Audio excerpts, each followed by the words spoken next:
tsy mety zany ty foana no mitendry na ity foana na le ray foana fa mifandimidimby am'izay ohatry ny olona mihazakazaka mandeha mafy be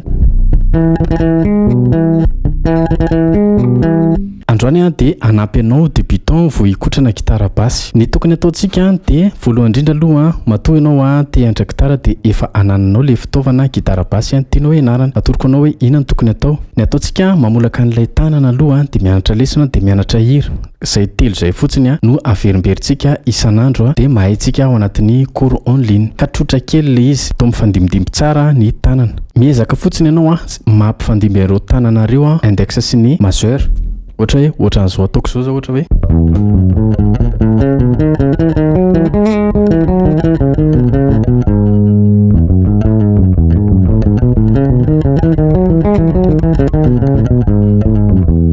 dia ohatra indray hoe dia mila haitsika ny manavaka ny tierce, quinte avy eo ny majeur sy ny mineur. Zay fotsiny aloha aty amboalohany dia mahay ianao. Reny amin'izay ny ampiarintsika ny anatina hira.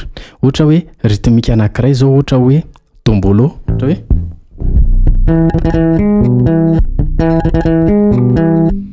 iny dia rehefa zatra an'ilay mifandimidimby ny tanana akavanana tatatatatata dia mora aminao ny mitendry rythmique ohatra hoe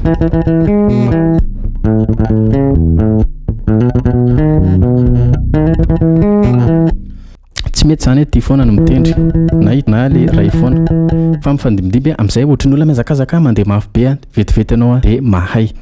Ao anatin'izay koa ny accord le to zany nataoko accord fondamentale tierce, quinte, accord zao zay asiko octave dia arpège. Na manao bagasy ary ianao dia miasa be zay ampianao ny leçon anankiray pattern de 4 notes na 3 notes ohatra hoe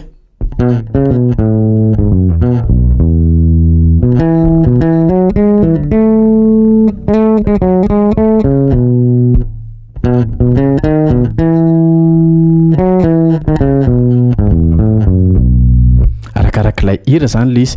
Rehefa zatran'izay ny tanana dia lasa eniny sofinao le izy dia tonga any anatin'ny oreille musicale antsika le izy. Tanana folaka manana oreille musicale koa itsika amin'izay fotoana zay. Zay indray ny exercice tsika androany. Misaotra tompoko, maso to.